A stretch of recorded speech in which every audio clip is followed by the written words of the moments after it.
Notre invité ce matin sur Sud Radio, Marion Maréchal, bonjour. Bonjour. Merci d'être avec nous, députée européenne, présidente de Identité Liberté, le nouveau parti que vous venez de lancer, je vais y revenir. Motion de censure déposée par la gauche hier. Députée française, vous l'auriez votée ou pas ?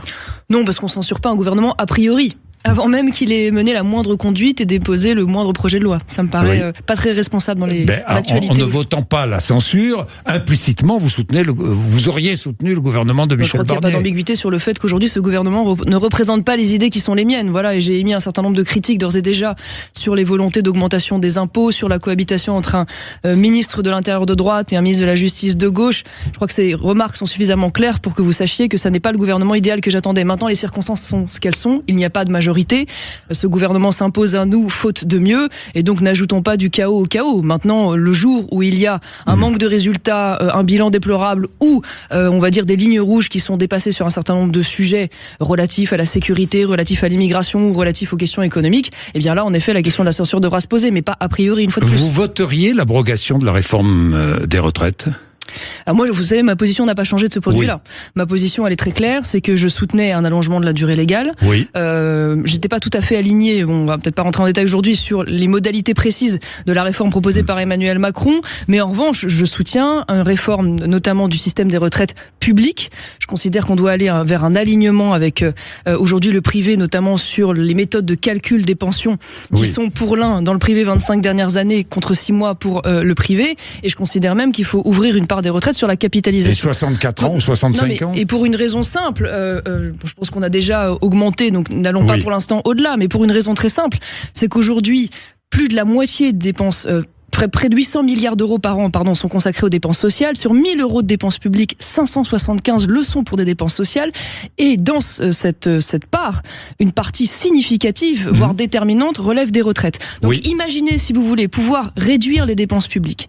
Et donc, je l'espère, à terme, baisser les impôts, baisser les cotisations sociales, sans s'attaquer à cette question de l'assistanat ou de la question des retraites, évidemment, est inenvisageable. Donc vous ne voteriez pas l'abrogation de la réforme des retraites, contrairement au Rassemblement National, on est bien d'accord. Alors maintenant que les choses soient claires, et pour ne pas répondre à votre question pour une raison simple, c'est qu'aujourd'hui ce texte arrive dans un mois, et tout dépend de la manière dont il va être présenté, amendé et évolué. Parce que le RN est clair. Il ne vous aura pas échappé aujourd'hui, nous travaillons dans le cadre d'une relation apparentée et de coalition avec le Rassemblement National, puisque comme vous l'avez justement relevé, je lance un mouvement auquel appartiennent 3 parlementaires, 3 députés qui ont été élus dans le cadre de cette coalition, et donc il faudra réfléchir à la meilleure manière de travailler ensemble. Pourrait revenir là-dessus. Donc comment ? Vous pensez que le Rassemblement National pourrait revenir sur cette volonté d'abroger la réforme des retraites ? Je ne vais pas parler à la place du Rassemblement National. Vous avez un désaccord profond sur la question, Marion Maréchal. Quel est le principe même d'une coalition ? Le principe même d'une coalition, c'est de mettre exactement autour de la table des gens qui ne sont pas d'accord,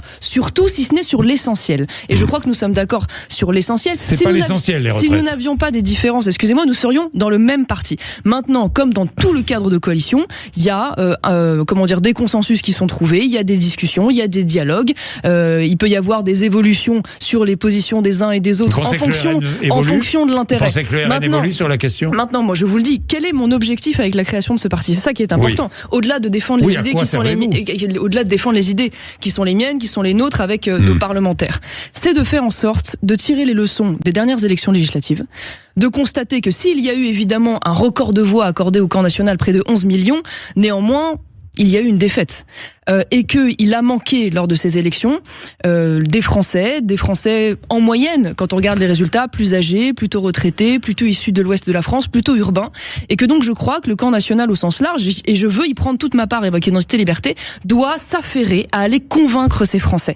Parce que j'ai une seule obsession, c'est précisément de faire vivre cette coalition pour que nous puissions gagner la prochaine fois. Parce qu'il est urgent de gagner, la situation est dramatique, nous n'avons plus de temps devant nous. Dites-moi, Marion Maréchal, avec vous, Guillaume Pelletier, Nicolas Bay, toujours. Toujours, absolument. Toujours. 3 Pelletier, députés européens et 3 députés nationaux. Le néant de la pensée politique.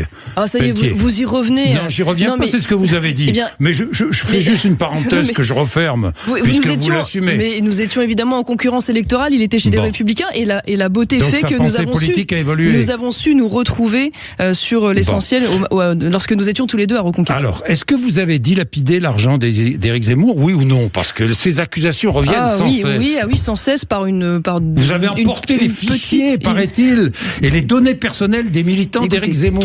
Qu'est-ce qui m'a opposé à Reconquête et à Éric Zemmour? C'est très simple. C'est un désaccord politique. Un désaccord politique que j'ai vécu comme une promesse trahie. Voilà, je vous le dis très clairement. J'ai rejoint. Moi, je n'ai pas changé. Mes convictions n'ont pas changé depuis que j'ai fait de la politique en 2012, à l'époque au Rassemblement National. Je suis partie, j'ai monté une école et je suis revenue en politique après avoir arrêté 5 ans parce que j'ai voulu croire dans la promesse donnée par Éric Zemmour de mettre en œuvre l'union des droites. Voilà. Je constate que cette promesse a été mise à mal. D'abord pendant les élections européennes, quand la direction de Reconquête, dont Éric Zemmour, voulait absolument faire du Rassemblement National le premier adversaire de notre liste. Je ne souhaitais pas cela, je souhaitais que le premier adversaire soit la gauche. Première chose. Deuxième chose, et pour moi reniement ultime, lorsque la direction de Reconquête a pris la décision de présenter un maximum de candidats Reconquête contre la coalition RN-Ciotti, en prenant le risque à l'époque, souvenons-nous-en quand même, de faire gagner la gauche et l'extrême gauche. J'étais en désaccord avec cela. Je n'ai pas voulu par cohérence suivre cela. Et donc, je l'ai fait savoir publiquement, et à l'issue de ça, moi et les 3 autres eurodéputés avons été exclus de Reconquête par Éric Zemmour. Donc, les choses sont très claires. J'ai un désaccord politique. Et maintenant, comme malheureusement en politique et dans la vie publique, après ce désaccord, une campagne de diffamation a été lancée, n'importe quoi a été raconté sur les réseaux sociaux. On a tenté de salir mon image et de ramener ça à des affaires personnelles. Maréchal, sur les réseaux sociaux, vous êtes attaqué sans cesse par les partisans d'Éric Zemmour. Mais quand même, il rappelle, vous avez fait le deuil de l'alliance avec le RN. C'est ce que vous disiez il y a encore quelques mois. Je fais le deuil de l'alliance avec le RN. Vous le disiez. Vous étiez aux côtés d'Éric Zemmour. Vous avez été élu eurodéputé aux côtés d'Éric Zemmour, en partie grâce à lui. Puis vous l'avez quitté pour vous rapprocher du RN. Attendez, excusez-moi. Alors, est-ce que vous êtes déjà, je ne l'ai pas quitté, j'en ai été exclu. J'ai été exclu parce que j'ai soutenu la coalition RN-Ciotti. Pourquoi j'ai fait cela? Parce qu'il y avait un espoir formidable, enfin, de voir le camp national gagner. Je ne voulais pas porter la responsabilité historique de faire gagner la gauche et l'extrême gauche. Voilà, c'est un désaccord politique. Maintenant, il y a en effet des gens qui tentent de diffamer, de salir des réputations. Je n'y répondrai pas. Je n'y ai pas répondu parce que je crois qu'on a autre chose à offrir aujourd'hui que des petites batailles d'ego et des petites batailles personnelles. Maintenant, Sarah Knafo qui salit votre réputation. Excusez-moi, mais est-ce qu'on peut se féliciter? Parce que moi, la coalition des droites, c'est une idée que je défends depuis toujours. Je la défendais déjà quand j'étais au Rassemblement National. Et pour la première fois, on peut quand même s'en féliciter, pour la première fois, elle est advenue en partie aux dernières élections législatives. Éric Ciotti, et je le salue pour cela, qui est l'ancien président des Républicains, a passé le pas du cordon sanitaire et a fait une alliance avec le Rassemblement National. Nous-mêmes, nous avons réussi, avec 3 élus et plusieurs candidats dans les circonscriptions, à faire une ébauche d'alliance. Eh bien, aujourd'hui, je m'en félicite et je dis, et c'est tout l'objet du parti que je lance aujourd'hui, Identité Liberté, que nous devons continuer sur cette voie, aller plus loin, nous structurer davantage et faire en sorte, dès les prochaines municipales, eh bien, de rassembler suffisamment de Français ensemble pour pouvoir battre la gauche et l'extrême gauche. Sarah Knafo était aux côtés de Donald Trump lundi, elle s'en est félicitée, elle s'est vantée de cela sur les réseaux sociaux, entre autres.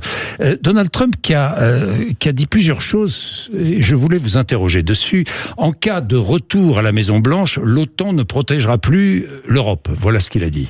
Oui, il a dit quelque chose d'un peu plus nuancé que ça. Il a dit les Européens doivent mettre davantage d'argent au pot s'ils veulent que les États-Unis exactement les mots restent. Quelle est la condition qu'il a dit? Il a dit parce que les Européens mettent pas assez d'argent. Écoutez, vous savez ce qu'il a dit aussi. Je suis pas candidate pour militante de Donald Trump. Non, mais vous êtes députée européenne. Oui, exactement. Alors, que répondez-vous, européenne, pas américaine. Que répondez-vous? Députée européenne, justement, puisque c'est l'Europe qui est en question. Que répondez-vous à Donald Trump? Vous savez ce que je réponds? Je réponds que si Donald Trump était élu, et je l'espère pour les États-Unis comme pour l'Europe face au drame que serait Kamala Harris, je pense que ce serait une aubaine. Voilà, parce que si en effet Donald Trump souhaite faire en sorte de moins s'investir sur l'OTAN, ça fera en sorte que les Européens, enfin, prennent en charge leur propre sécurité collective, investissent davantage dans développent une défense européenne, propres outils de défense européenne, et fassent davantage de projets communs pour être plus autonomes. Non, je suis contre une défense européenne parce que qui dit défense européenne... Non mais attendez, c'est pas la même chose. C'est pas la même chose. Là, c'est pas. Le problème, c'est qu'aujourd'hui, nous avons un certain nombre de pays européens qui ont fait le choix, c'est pas tout à fait le cas de la France, fort heureusement, de transférer leur sécurité aux États-Unis. Et donc, pour ce faire, ils investissent bien moins dans leur outil de défense et encore bien moins davantage dans du matériel de défense européen. Et la France, d'ailleurs, en est le premier perdant. Je ne dis pas pour autant qu'il faille une défense européenne, une armée européenne et donc une diplomatie européenne. Parce que, attention, qui dit armée européenne dit diplomatie européenne. Donc, politique étrangère européenne. Moi, je crois que chaque pays de ce point de vue-là, doit pouvoir garder sa singularité, et en particulier la France seule face aux géants de ce monde. En revanche, ce que je crois, c'est qu'il faut que, au maximum, il y ait évidemment une coordination au niveau européen. Il faut qu'il y ait davantage d'investissements européens dans du matériel de défense européen et notamment français, et que nous allions donc de ce point de vue-là vers une autonomie de plus en plus forte. Voilà, ce qui ne veut pas dire sacrifier notre singularité nationale en matière de défense. J'ai bien écouté Donald Trump les dernières interventions, puisque vous soutenez Donald Trump. Vous voulez pas qu'on parle de la France un petit peu? C'est peut-être plus intéressant. Écoutez-moi bien. D'abord, c'est moi qui décide, la première chose, ici. Oui, sur vos questions et sur mes réponses. Donald Trump, pardon, que vous soutenez, je le rappelle, un meurtrier, c'est dans ses gènes. Face à Kamala Harris, oui, c'est sûr. Un meurtrier, c'est dans ses gènes. Vous êtes d'accord avec lui? Attendez, vous allez quand même pas me faire commenter l'intégralité de la campagne de Donald Trump. Non, mais je vous pose la question. Je trouve que Donald Trump, alors je vais assumer totalement, je trouve que Donald Trump serait une meilleure chose, en effet, que Kamala Harris. Voilà, ça c'est sûr. Un meurtrier, c'est dans ses gènes. Maintenant, excusez-moi, je suis pas américaine et je suis pas militante de Donald Trump. Est-ce qu'on peut parler un petit peu de la France? Est-ce qu'un meurtrier, c'est dans ses gènes? Parce que ça, c'est facile pour éviter la réponse de vouloir passer à autre chose. Est-ce que c'est une phrase que j'aurais tenue? Non. Voilà, vous n'allez pas me faire dire ce que je ne dis pas ou soutenir ce que je n'ai pas soutenu. Il accuse les migrants d'importer de mauvais gènes. Est-ce qu'en Europe et en France, les migrants importent de mauvais gènes? Vous savez en quoi Donald Trump est une bonne chose? Oui. Eh bien, tout simplement parce que, comme nous, en Europe, il souhaite en effet réduire drastiquement l'immigration. Il se bat aujourd'hui contre le wokisme et l'islamo-gauchisme. Est-ce que les migrants importent de mauvais gènes? Parce que, excusez-moi, mais ça a pas l'air de vous intéresser. Mais aujourd'hui, les États-Unis vivent un drame au même titre que nous. Pour ne prendre qu'un seul exemple, leur université publique et privée, d'ailleurs, parce que c'est essentiellement un système privé, est gangrénée par le fanatisme de l'islamo-gauchisme. Aujourd'hui, nous avons le même phénomène en France qui est en train d'arriver, et Donald Trump, comme nous d'ailleurs, souhaitons y mettre fin. Est-ce que vous vous rendez compte qu'aujourd'hui, dans les universités françaises, il y a des blocages qui ne sont d'ailleurs pas sanctionnés par les directions d'établissement, dans lesquels il y a des étudiants qui mettent le jour du 7 octobre où 1200 personnes civiles ont été massacrées, qu'il y a là un acte de résistance qui appelle à l'intifada. Mais combien de drapeaux palestiniens ont été brandis dans les universités hier? Ces gens-là, combien, Mario Maréchal? Je ne sais pas combien de drapeaux palestiniens. Oui, d'accord, mais il n'y a pas eu de blocage. Il n'y a pas eu de blocage. Pratiquement pas de blocage. Mais bien sûr qu'il y a eu des blocages. Mais très peu. Et il y a eu des slogans. Mario Maréchal, des graffitis. Je voudrais que vous me répondiez. Là, ça vous intéresse pas? Je voudrais que vous intéresse pas? Non, mais moi, ce sont vos réponses qui m'intéressent. Non, mais excusez-moi. Vous ne me répondez pas. Non, mais est-ce que c'est un sujet? Non, mais c'est un sujet central. Il accuse les migrants d'importer de mauvais gènes. Excusez-moi, je ne vais pas passer une émission le jour où je suis en train de lancer un parti politique à commenter les déclarations de Donald Trump. Moi, je vous demande simplement de répondre à cette question. Non, mais cette question ne m'intéresse pas. Voilà, je vous le dis. Donc, elle ne m'intéresse pas. Voilà, je vous ai dit ce que j'avais à dire sur Donald Trump, et je vous ai dit que je n'avais pas à répondre de tout ce que disait Donald Trump. Alors, on va passer à autre chose. Ce que je vous dis, excusez-moi, je permets de finir quand même sur l'histoire des universités parce que ça m'apparaît essentiel. Allez-y. On est face à des gens qu'on nous présente comme des pacificateurs, comme des faiseurs de paix, en ce qui concerne la gauche et l'extrême gauche qui aujourd'hui appellent à cette insurrection dans les universités. Ces gens-là ne sont pas des faiseurs de paix, ce sont des faiseurs de guerre. Non seulement ils ne veulent pas la paix là-bas, puisqu'ils ne veulent pas de l'existence de l'État d'Israël. Ils crient des slogans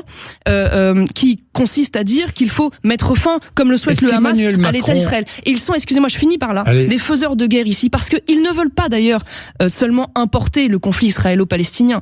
Ils veulent à travers cela faire la guerre à ce qu'ils appellent l'Occident, à ce qu'ils appellent l'Europe blanche, à ce qu'ils appellent finalement la culture européenne, qui est coupable par essence et qui est une espèce de culture néocoloniale. L'Europe blanche des bons gènes. Et donc ce ne sont pas seulement, je vous le dis, des adversaires politiques. L'Europe blanche des bons gènes. Ce sont des ennemis. Mais qu'est-ce que vous racontez? Ce sont des ennemis. Je mets dans leur bouche ce qu'ils défendent. Ce sont des ennemis de la France. C'est un péril mortel. Et ce sont ces mêmes gens d'ailleurs qui, en parallèle de cela, défendent évidemment une politique d'immigration massive, défendent évidemment l'islamisation du pays. Est-ce que vous vous rendez compte que Rima Hassan, qui est l'égérie de ce combat, il y a quelques jours de cela, elle s'affichait avec le FEMISO, une association des frères musulmans, des islamistes. Mais je veux dire, on devrait s'en indigner tous les jours.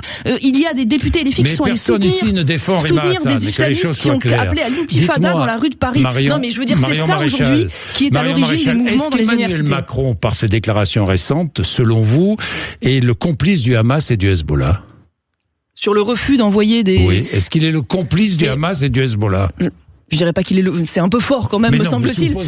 Mais en revanche, c'est vrai qu'il y a une question à se poser derrière cette déclaration, au-delà de l'immense maladresse de l'affaire le jour du 7 octobre.